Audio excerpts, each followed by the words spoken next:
Mudah-mudahan insya-Allah kita diberi kekuatan untuk terus istiqamah dengan amalan Islam. Pada pagi ini kita melihat kepada kitab Mastikah Hadis muka surat 295. Keadaan seseorang dalam kubur.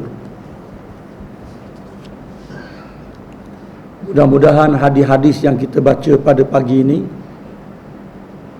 memberi insafan kepada kita dalam kita muhasabah dalam kesibukan dunia, fitnah dan sebagainya.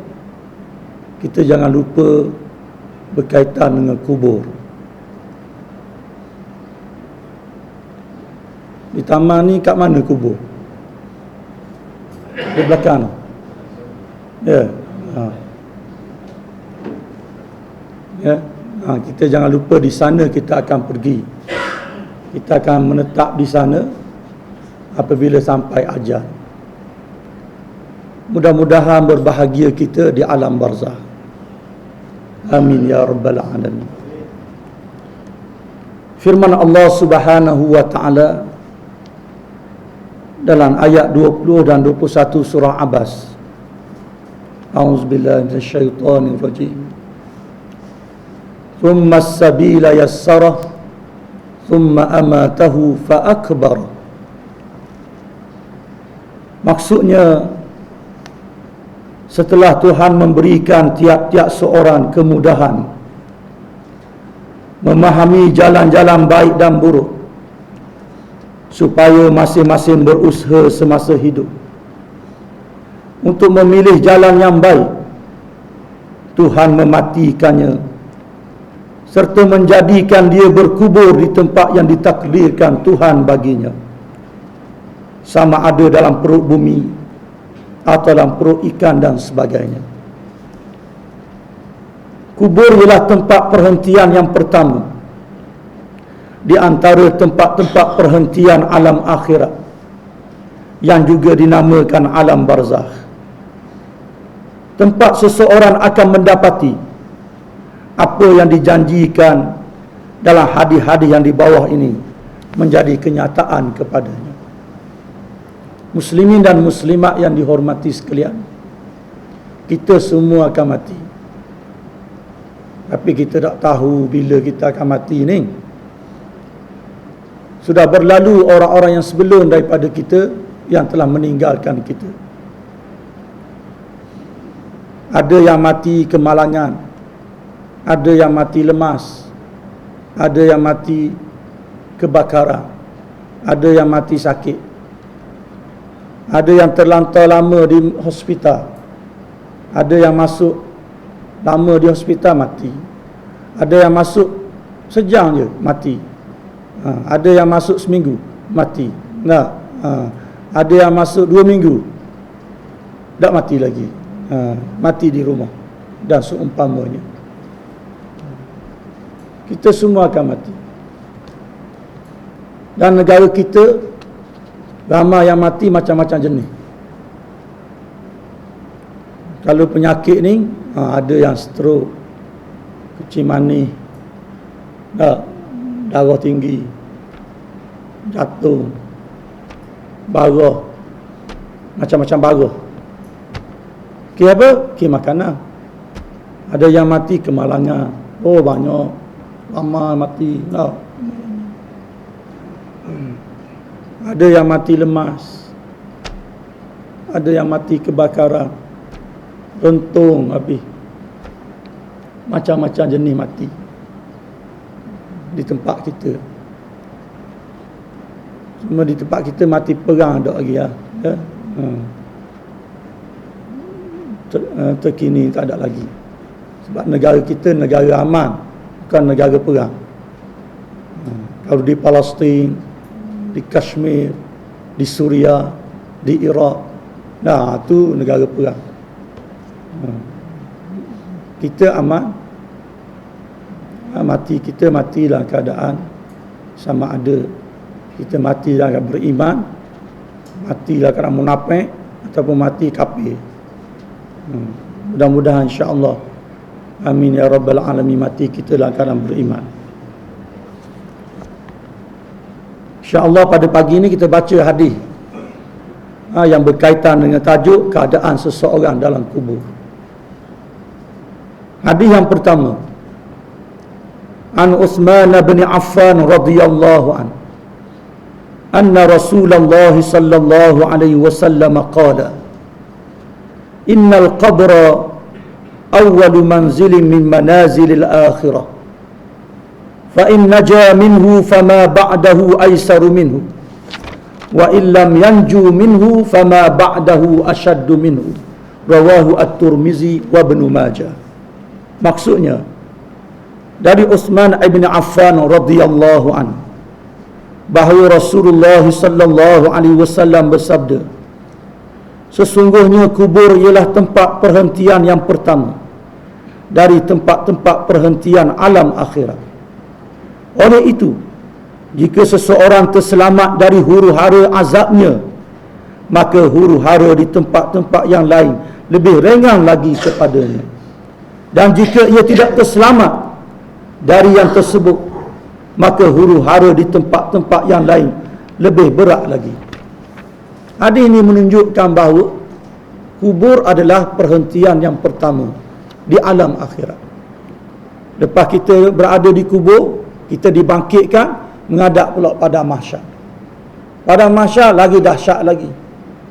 Tetapi di sana ada beberapa golongan yang mendapat keselamatan di pada mahsyar, mendapat naungan di pada mahsyar.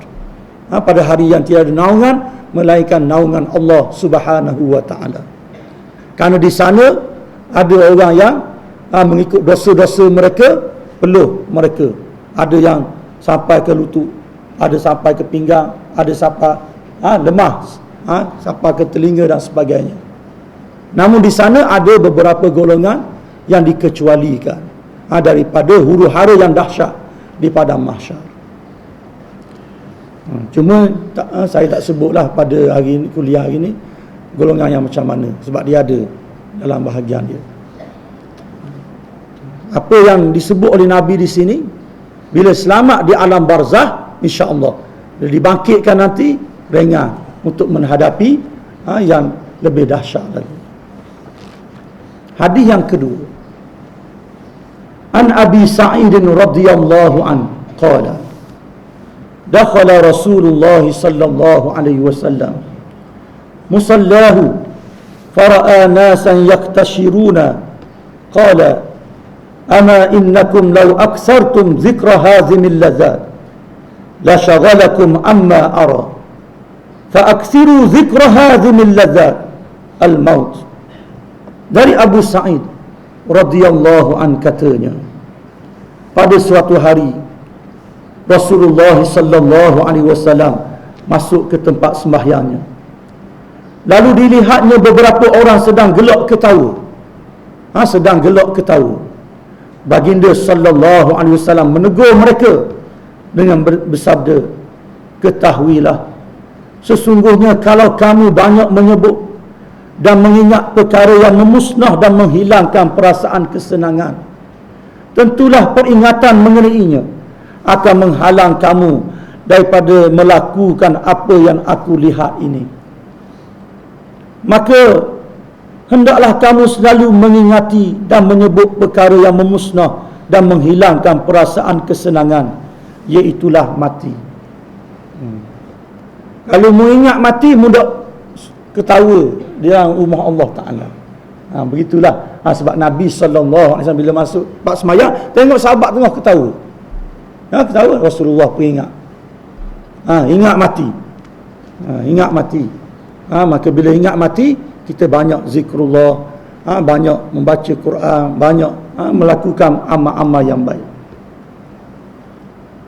Fa innahu lam ya'ti 'alal qabri yaumun illa takallama fayaqulu ana baitul ghurbah, ana baitul wahdah, ana baitul turab, wa ana baitud dur. Kerana sesungguhnya pada tiap-tiap hari kubur menyeru katanya, akulah rumah dagang, Akulah rumah yang sunyi sepi. Akulah rumah yang penuh dengan tanah. Akulah rumah yang penuh dengan ulat. Nabi sebut, tiap-tiap hari kubur akan menyeru. Ya, kubur akan menyeru, di mana dikata dia sepi. Rumah tanah, rumah ulat. Ini disebut oleh Nabi sallallahu alaihi wasallam. Ni tempat hak kita akan pergi. Fa idza dufina al-'abdul mu'min qala lahu al-qabr marhaban wa ahlan ama in kunta la ahabba man yamshi ala dhahri ilayya fa idza wallituka al-yawma wa sirta ilayya fasatara sani'i bika fayattasi'u lahu maddal basar wa yuftahu lahu babun ila al-jannah fayatihi min rawhiha wa nasimiha wa yashummu min tibiha wa taqarru ainuhu bima yara fiha. Berkatalah kubur apabila hamba Allah yang beriman dikebumikan. Bila hamba Allah yang beriman dikebumikan, kubur berkata, marhaban wa ahlan, dipersilakan dengan segala hormatnya. Ketahuilah, sebenarnya adalah engkau kepadaku sekasih-kasih orang yang berjalan atasku. Oleh itu, apabila engkau sampai kepadaku dan diserahkan urusanmu kepadaku pada hari ini, maka engkau akan melihat layananku kepadamu. Kubur itu pun menjadi lapang baginya seluas mata memandang, serta dibukakan baginya sebuah pintu ke syurga. Lalu datang kepadanya sebahagian dari bau syurga dan udaranya, serta ia dapat mencium dari baunya yang semerbak harum dan merasa senang hati dari segala yang dilihat dalam syurga itu. Allahu Akbar. Ya, ni bagi orang beriman. Orang beriman keadaan dalam kubur. Ya Allah, matikanlah kami dalam keadaan beriman, ya Allah. Amin ya rabbal alamin. Wa idza dufina al-fajiru aw al-kafiru qala lahu al-qabru la marhaban wala ahlan. Dan sebaliknya, apabila orang yang berdosa atau orang kafir dikebumikan, berkatalah kubur kepadanya, tidak layak engkau disambut dan dipersilakan. Ama in kunta la abghadha man yamshi ala dhahri ilayya fa idza wallituka al-yawma wa sirta ilayya fasatara sami'i bika qala sallallahu alaihi wasallam fayaltaimu alaihi hatta yaltaqiya wa takhtalifa adla'uhu. Qala ar-rawi qala sallallahu alaihi wasallam bi asabi'ihi fa adkhala ba'daha fi jawfi ba'd. Qala wa yuqayyadu lahu 70 tinnina law anna wahidan minha nafakha fil ardi ma ambata shay'an ma baqiyat ad-dunya fayanhashnahu wa yakhdishnahu hatta yufda ila al-hisab. Berkatalah kubur kepadanya, kamu sebenarnya kamu adalah kepada aku adalah sebenci-benci orang yang berjalan atasku. Ini orang mati maksiat, mati zalim, mati kafir, kubur kata kepada orang yang mati itu, ya, tiada sambutan. Kamu adalah sebenci-benci orang yang berjalan atasku. Oleh itu, apabila engkau sampai kepadaku dan diserahkan urusanmu kepadaku pada hari ini, maka engkau akan melihat apa yang aku buat kepadamu. Nabi sallallahu alaihi wasallam bersabda lagi, kubur itu pun mengapiknya sehingga berselisih tulang-tulang rusuknya. Kata rawi hadis ini, Nabi sallallahu alaihi wasallam sambil bersabda menerangkan yang demikian.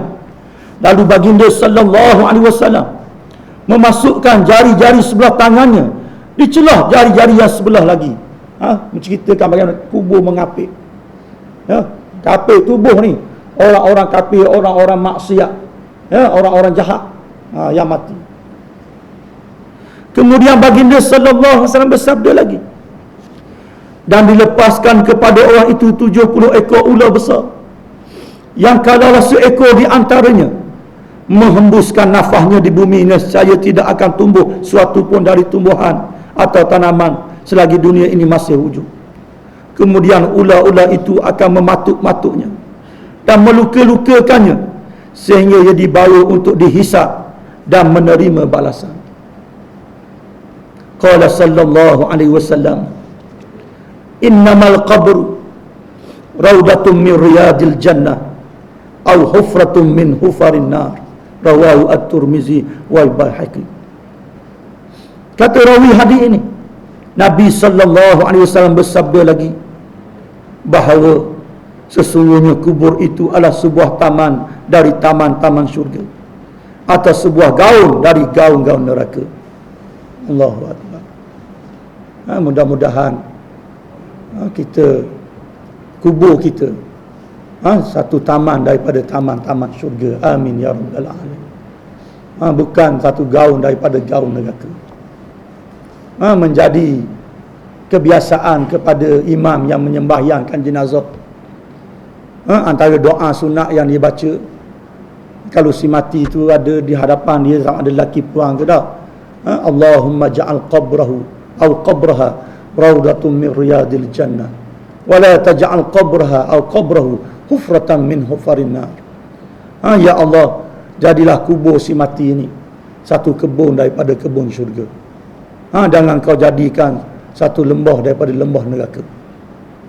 Adat kita, walaupun jenazah tu jenis kita pun tak tahu apa sebagainya, tapi adat dia begitu.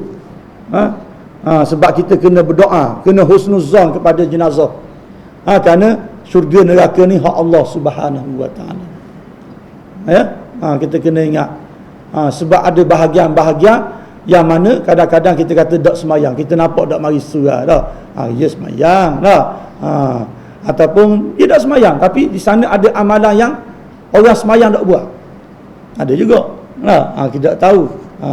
Dan dia tak semayang sebab apa? Mungkin ada sebab-sebab dia. Mungkin kerana jahil ataupun orang dah ajar dia ataupun macam-macam lah, kita tak tahu. Sebab tu antara adab doa je ialah doa yang baik.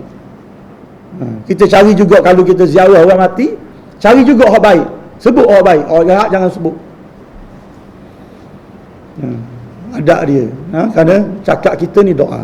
Mudah-mudahan insya-Allah, ya, kita tarbiyahlah, kita didik anak-anak kita, keluarga kita insya-Allah supaya berjinak dengan Islam, beramal dengan amalan Islam. Itu hadis yang kedua.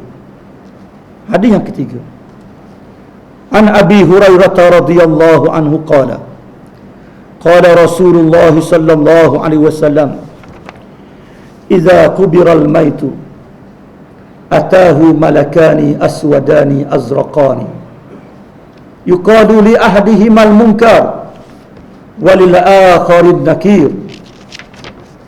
Dari Abi Hurairah radhiyallahu an katanya, Rasulullah sallallahu alaihi wasallam bersabda, apabila si mati dikuburkan, datanglah kepadanya dua malaikat hitam legam, lagi biru matanya. Salah satu di antara disebut dengan nama Munkar, dan yang satu lagi disebut dengan nama Nakir. Ni malaikat yang soal dan ahli kubur, Munkar dan Nakir.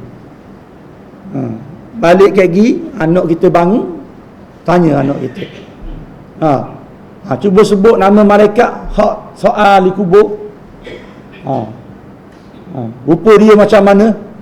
Cuba tanya dulu. Dia tak tahu. Itu ke apa? Ya? Malaikat yang apa? Hitam legam, rupa dia mata biru. Itu Munkar dan Nakir. Kita dah boleh pandai-pandai. Nabi sebut. Maknanya hak ni, hak Nabi sebut ni ilmu. Antara malaikat, kalau Jibril pula macam-macam. Jibril ni dia boleh berupa manusia. Kalau rupa bentuk dia, Masya Allah, tak boleh nak kita gambar besarnya malaikat Jibril. Tapi yang berkaitan dengan alam barzah, Munkar dan Nakir.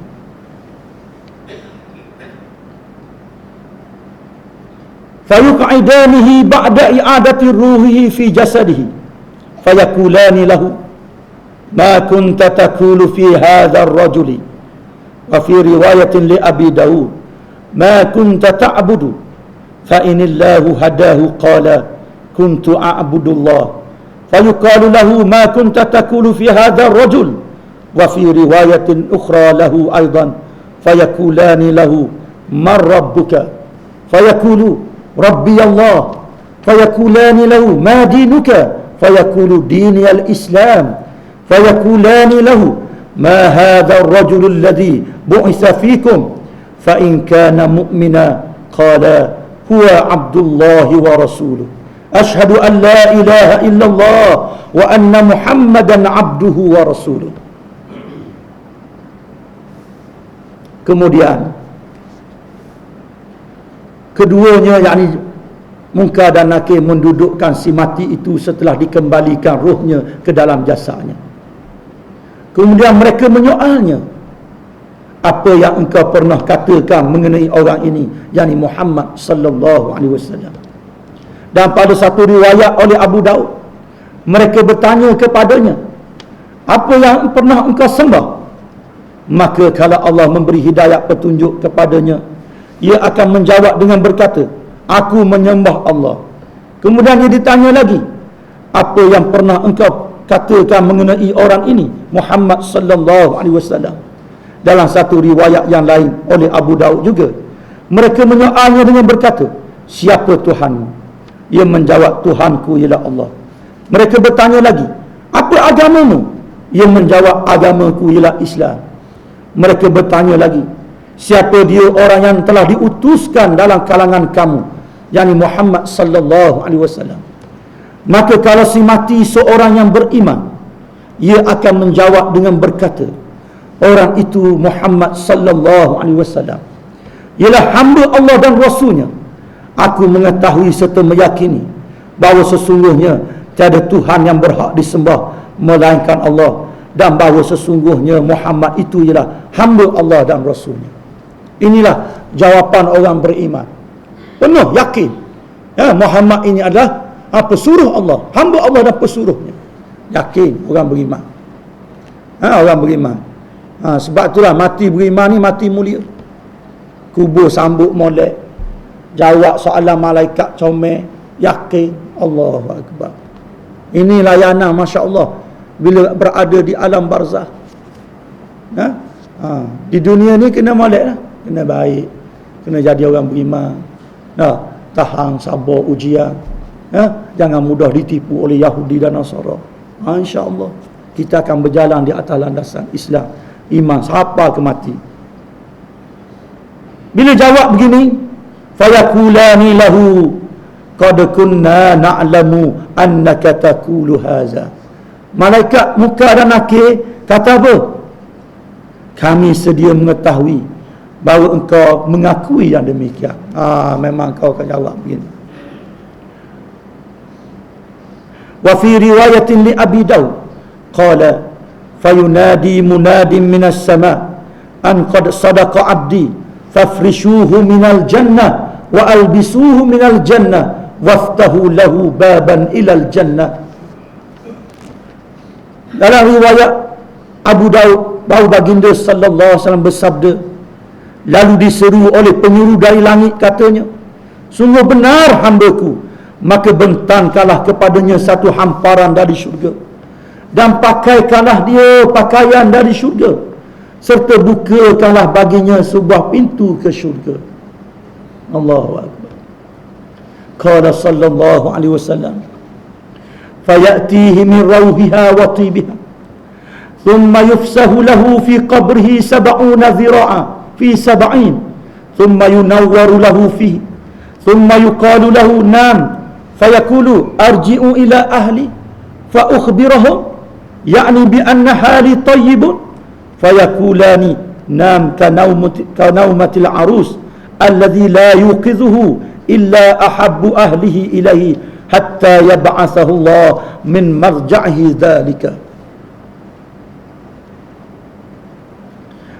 Sabda Rasulullah sallallahu alaihi wasallam lagi, lalu datang kepadanya sebahagian dari bau syurga dan keharumannya, kemudian dilapangkan kuburnya seluas 70 hasta persegi, dan diberikan cahaya yang menerangi kuburnya.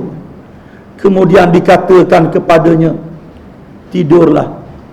Maka ia berkata, bolehkah aku balik kepada keluargaku supaya dapat aku ceritakan kebaikan halku? Si mati ni minta dengan malaikat muka nakir, nak balik, nak beritahu kepada isteri dan anak-anak, nak beritahu kepada kaum keluarga bahawa betapa bertuahnya jadi mati dalam keadaan beriman ni, dilayan sebegitu rupa. Molek keadaan, Masya Allah. Nah, boleh tak? Malaikat kata, tidurlah. Ya, sebagaimana tidurnya pengantin yang tidak dibangkitkan dari tidurnya, melainkan sekasih-kasih ahlinya.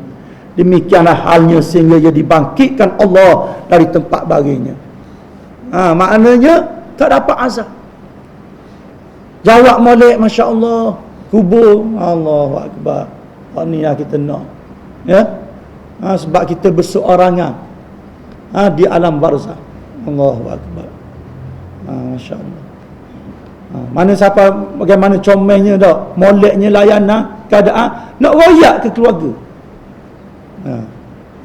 Tapi tak boleh, memang tak boleh royak. Kita hidup ni tahu senang, ni lah gambaran dicerita oleh Nabi SAW. Kena percayalah. Kalau orang tak percaya, memang tak akan beramal dengan amalan yang soleh. Dia tak akan beriman. Baik tak percaya, Nabi royak dah, Nabi khabar dah. Jadi kita sama-samalah, insya-Allah. Jadi orang yang baik, yang beriman, istiqamah sampai ke mati, di atas jalan Islam. Allahu Akbar. Kenapa? Kerana terselamat daripada azab di alam barzakh.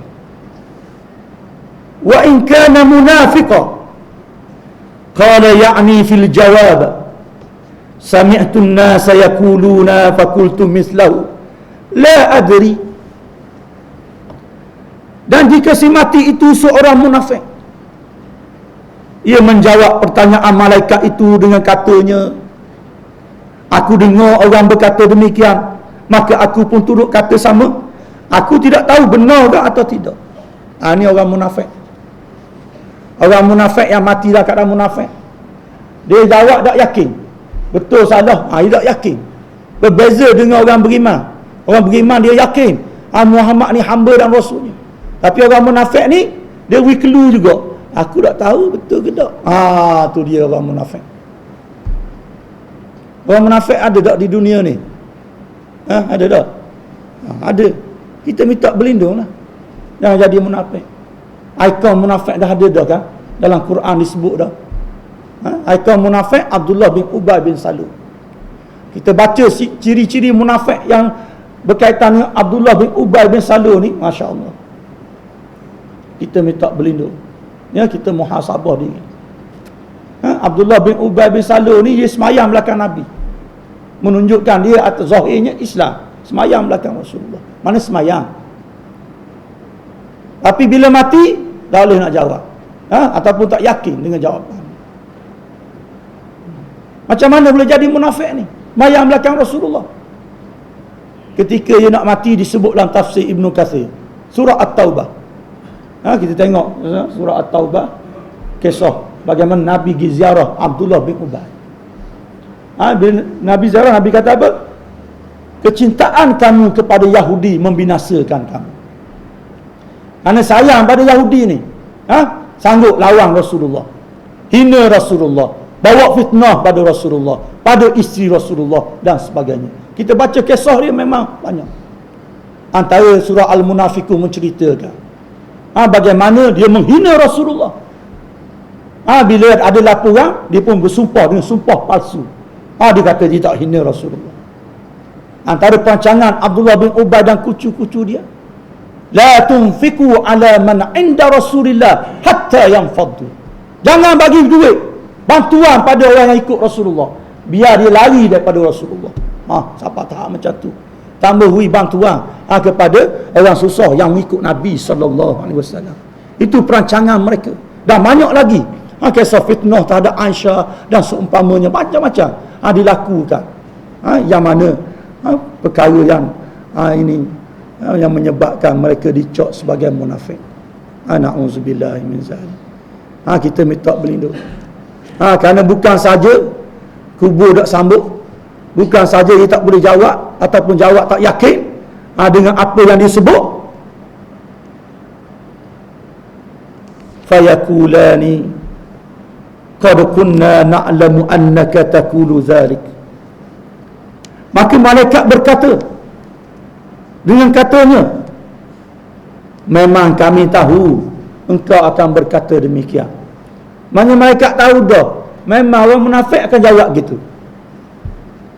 Kalau orang kafir tak boleh jawab langsung. Kalau orang kafir tak tahu, aku tak tahu. Tak tahu tu orang kafir. Orang munafik jawab juga tapi tak yakin. Orang beriman yakin. Ini beza dia. Wa fi riwayatin li Abi Daud, fayunadi munadin minas sama an qad kazaba abdi fafrishuhu minan nar wa albisuhu minan nar waftahu lahu baban ilan nar. Qala sallallahu alaihi wasallam, fayatihi min harriha wa samumiha fayuqalu lil ardi iltami alaihi fataltaimu alaihi fatakhtalifu adla'uhu fala yazalu fiha mu'azzaba hatta yab'athahu Allah min madja'ihi dhalika. Rawahu al-Bukhari wa Muslim wa Tirmizi wa Abu Daud. Dan menurut satu riwayat oleh Abu Daud, dan diseru oleh penyeru dari langit katanya, sesungguhnya orang itu berdusta, maka bentangkanlah kepadanya satu hamparan dari neraka dan pakaikanlah dia dari pakaian dari neraka, serta bukakanlah baginya sebuah pintu ke neraka. Rasulullah sallallahu alaihi wasallam bersabda lagi, lalu datang kepadanya sebahagian dari bahan neraka dan udara panasnya, kemudian diperintahkan bumi supaya mengapiknya, lalu bumi mengapiknya sehingga berselisih tulang-tulang rusuknya, maka tinggallah ia dalam azab itu terus menerus ke masa Allah bangkitkan dia dari kuburnya itu. Hadis riwayat Bukhari, Muslim, At-Tirmizi dan Abu Daud. Ini betapa azabnya orang yang tidak beriman, orang munafik, orang kafir berada dalam kubur. Kita minta berlindung, jauh daripada sifat-sifat yang buruk ini. Bila kita mati, na'udzubillahi min zalik, kita minta berlindung, jangan kita jadi doa semua kita matilah kadang husnul khatimah, mati yang baik, perjalanan hidup kita perjalanan yang baik, insya-Allah. Kita berjanjilah pada diri kita, nak didik anak-anak kita dengan tarbiyah Islam, kerana kita orang Islam. Berhabis duit tak apa, anak kita boleh semayang, boleh baca Quran, berhabis duit tak apa, mendapatkan jarang yang pahala yang besar di sisi Allah Ta'ala. Ramai orang dia tak bercakna bab akhirat ni, dia rasa dunia-dunia je lah. Dia tak baca, tak mengaji bab akhirat ni. Bukan bila kita baca bab akhirat ni kita jadi malas dah, bukan. Kita bersemangat mencari rezeki, bersemangat untuk akhirat, untuk infak dan sebagainya kita. Bukan kita tak boleh nak beri tumpuan pendidikan tak, kerana awak duk kerja UPSR, PT3, SPN, STP, STAR dan sebagainya. Tak apa, usahalah. Kamu target anakmu berjaya, tapi jangan lupa ni anak kita reti baca Quran, anak kita tahu semayang. Jangan lupa ni. Kalau PT3 habis sampai 200-300 bulan, apa salahnya Quran, semayang habis 20-30 dah, ataupun 50, 100 bulan, apa salahnya? Untuk kebaikan mereka, sebagai anak-anak kita, insya-Allah. Kita kerja-kerja sekarang ni, nak cari kerja, ada orang nak sibuk kerja dah, balik keluar Indonesia boleh kerja dah, redha dengan apa yang berlaku, alhamdulillah. Jual burger, jual tu, alhamdulillah, tak masalah. Akhirat, kalau tak ada akhirat saja rugi. Bangla mari sini tak ada SPM pun, molek-molek alai boleh kerja. Dunia kerja ke dunia, jangan kita lupa ni akhirat ni. Kalau kita tumpu kepada belajar dah, akhirat kita lupa, dah boleh kerja, kemudian ada akhirat, mayang dok apa semua. Macam mana? Tak reti. Ini begitu muhasabah. Sebab tu kita baca ni sebab apa? Nak beri muhasabah kepada kita. Bahawa kita semua akan menghadapi benda yang kita baca ni. Kubur ni kita akan hadapi. Tak ada orang buat alasan, aku tak ada, aku hidup sampai bila-bila. Tak ada orang cakap begitu. Maka kita bersedialah, insya-Allah, dengan apa yang disebut di dalam hadis-hadis ini. Dan hadis yang terakhir dalam bab ini, yakni keadaan seorang yang kubur. An Anas bin Malik radhiyallahu anhu, anna Rasulullah sallallahu alaihi wasallam qala, yatba'ul mayta thalathatun fayarji'u isnani wa yabqa ma'ahu wahidun yatba'uhu ahluhu wa maluhu wa amaluhu wa yarji'u ahluhu wa maluhu wa yabqa ma'ahu amaluhu. Rawahul Bukhari wa Muslim wa Tirmizi wa Nasa'i. Dari Anas bin Malik radhiyallahu anhu bahawa Rasulullah sallallahu alaihi wasallam bersabda, 3 perkara akan menurut orang mati ke kuburnya, kemudian 2 daripadanya akan balik dan tinggal 1 bersama-samanya. Ia akan diturut oleh keluarganya, hartanya dan amalnya. Kemudian keluarganya dan hartanya akan balik dan tinggallah amalnya bersama-sama dengannya. Yang tinggal, yang menemani kita, amal kita, amalan kita. Isteri dan anak-anak kita balik rumah, kenderaan kita balik rumah, duit kita balik rumah, tak ada benda. Yang teman kita, amalan kita. Allahu Akbar. Betapa beruntungnya kalau amalan-amalan soleh kita yang ikhlas kerana Allah Ta'ala, kerja-kerja amal kita, kebajikan kita, Allahu Akbar, menemani kita di alam barzakh. Mudah-mudahan apa yang kita baca pada pagi ini, insya-Allah, memberi manfaat kepada kita bersama. Sebagaimana biasa, saya oleh kerana sekolah saya ni besar belanja dia, dan alhamdulillah kedatangan saya ke surau ni tiap-tiap Ramadan saya lacau wakaf. Ingat tak? Lacau wakaf, beli sumbangan derma, beli benda. Alhamdulillah, awal tahun ni pelajar-pelajar boleh duduk di asrama baru, merasai asrama baru, alhamdulillah. Namun kos penyelenggaraan, bayar api ayat banyak. Kami ada pelajar 1,106 orang. 1,106 orang, 200 orang pelajar tahfiz. Memerlukan belanja yang besar dalam mentadbir. Maka kami datang cuti sekolah ni, ada sahabat kita, ada juga yang datang, yang mana mereka mengajar melancarkan sumbangan untuk membiayai pendidikan pembangunan Ma'had Darul Quran Masjid Rusila, yang mana kita tahu bahawa nak bayar yurannya, Allahu Akbar, tak padang. Yuran ni untuk makan je, 150 riyal sebulan. Makan, duduk tempat tinggal semua sekali. Cuba kita bayar. Memang jeng lah, tapi oleh kerana berkat zakat, berkat sumbangan orang ramai di masing-masing yuran yang ada tu, dapat kita hidup. Sudah beroperasi. Tahun ni tahun yang ke-31. 31 tahun. Jadi mudah-mudahan sedikit sebanyak pada pagi ini dapat bawa balik daripada ahli jemaah Madrasah Asy-Syakirin, insya-Allah. Sehingga kita bertemu lagi di bulan Ramadan, insya-Allah, dalam kuliah yang akan datang.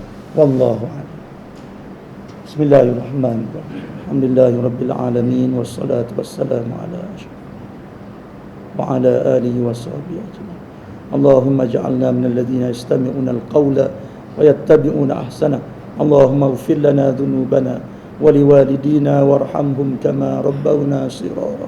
Rabbana hab lana min azwajina wa zurriyyatina qurrata a'yunin waj'alna lil muttaqina imama. Allahumma khtim lana bi husnil khatimah wa la takhtim alaina ya Allah bi su'il khatimah. Rabbana atina fid dunya hasanah wa fil akhirati hasanah wa qina adzaban nar. Sallallahu ala Muhammadin wa ala alihi wa sahbihi wasallam. Walhamdulillahi rabbil alamin.